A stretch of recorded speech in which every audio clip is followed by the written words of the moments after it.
But whatever it was that kept them estranged, I knew it still existed for Aunt Esme, even after my father's death. I turned to George. "Have a nice ride home."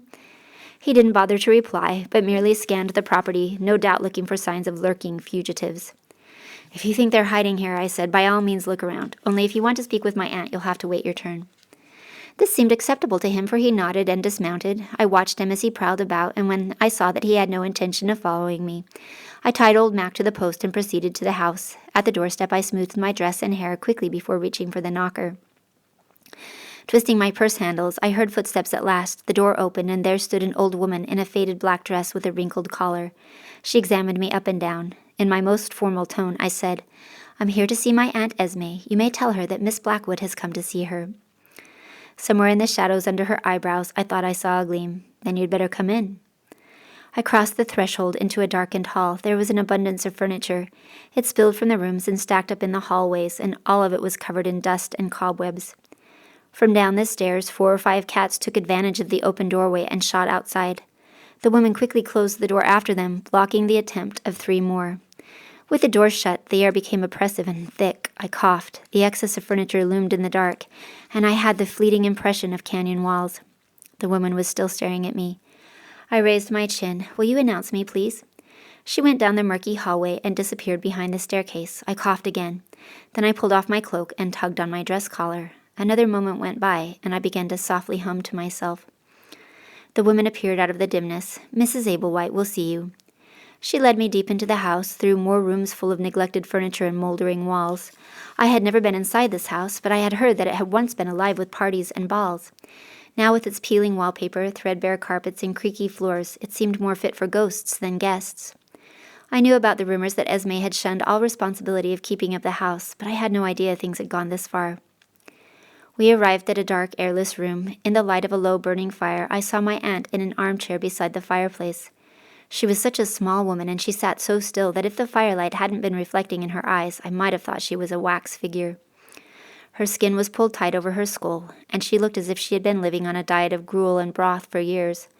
On her lap was a giant cat, making her look even more freakishly small. "Aunt Esme?" She stretched out her claw-like hand to the chair opposite. "Please sit down," she said in a low, raspy voice that was anything but inviting. "What is it that you want? Has someone died?" I sat down. "No, it's nothing like that." "Then is someone sick?" "No." She stroked the cat. "Then you must want money." I froze. I had hoped to move tactfully through pleasantries before approaching the disagreeable subject. I pulled on my collar some more. "May I open a window? It's very warm in here." "No, you may not. Now answer me. Have you come for money?" "Well, that is, yes." A wicked grin split her horrible face. "I knew one of you would, sooner or later. I have ears. I hear how your uncle has mismanaged the estate. It was only a matter of time. But still, I didn't think your uncle would send you, a mere girl, to beg. Is he so proud?" "I've come on a personal matter. This has nothing to do with my uncle. At least not directly. I know that you and my father quarreled long ago, but I hope you will forget that now and be kind to me. Last week in Audleton, my uncle sent his bailiff to pay the taxes on the property. That money was entrusted to my care, but I had to stop because it was getting hard to breathe." "Go on." I rushed on. "I lost the money. I don't know how it happened, whether I was robbed or if I just put it down in the wrong place, but at any rate the money is gone. He doesn't know it yet, my Uncle William, but the situation is very serious. If that money is not paid by summer, the Blackwood estate will be sold at auction." She made a strange noise, and at first I thought she was choking. I was just about to turn for the servant when I realized that she wasn't choking at all. She was laughing. I tried to smile. "In a way it is funny, isn't it? The money just disappearing into thin air." But my breathing was coming fast now. I didn't like this room. I wanted to leave. Now. The gravity of my errand alone kept me in my seat. She stroked her cat again and reached for a bottle from the table beside her. In the firelight, I saw that it was wrapped in gold foil. A metal straw was centered in the lid. She put the straw to her mouth. A spark hit her lips. The right side of her face twitched, and she put the glass bottle down. I stared at the bottle. I had heard of such things, but I had never seen one used. Aunt Esme, it would appear, was a spark eater. There were people in these parts who indulged in doses of electrical charges. The claim was that the charge provided a brief sensation of elation, or in some cases a sense of repose. Aunt Esme appeared to be experiencing both at the moment. "Aunt Esme, I would never ask such a thing if it weren't so terribly important. My mother is ill again. I'm worried what the shock may do when she finds out that our home is lost. Won't you please help me?"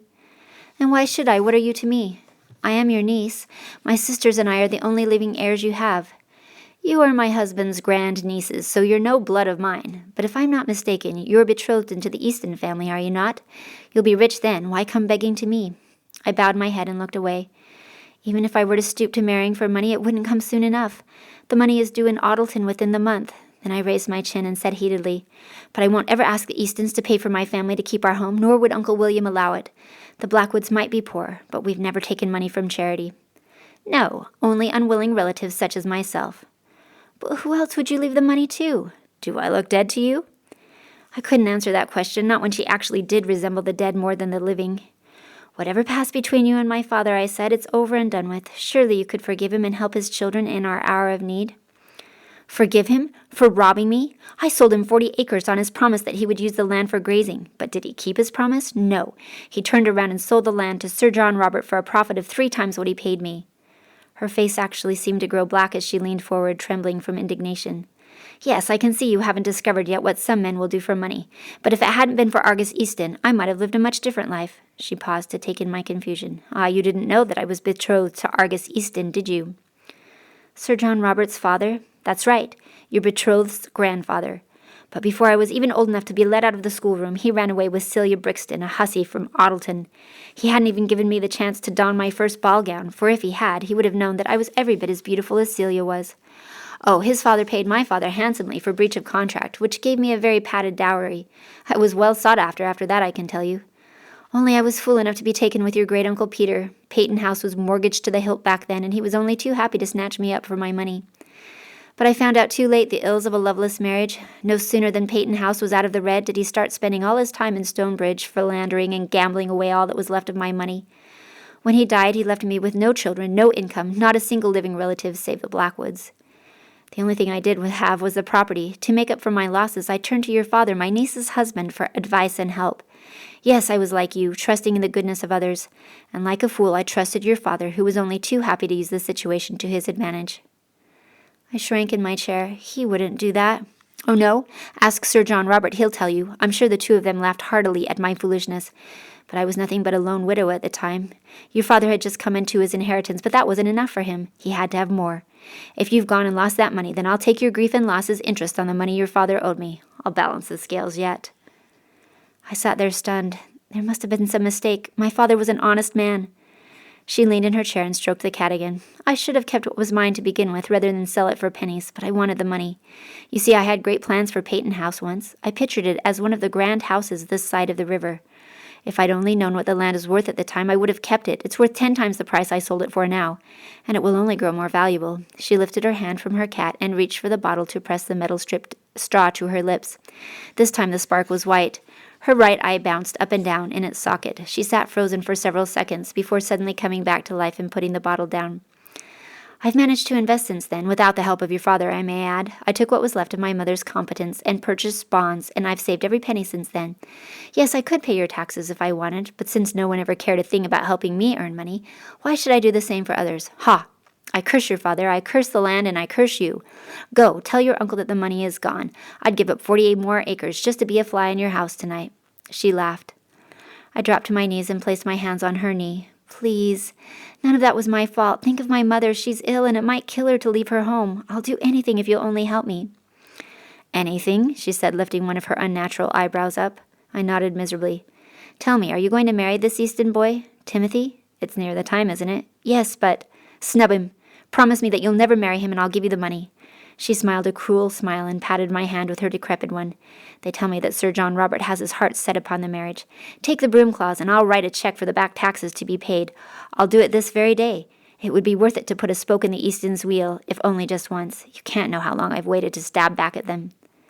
I stared in mute shock. "What's the matter? Do you want to save your home and your sick mother, or do you want to turn your back on it all by marrying your betrothed? So much for family ties."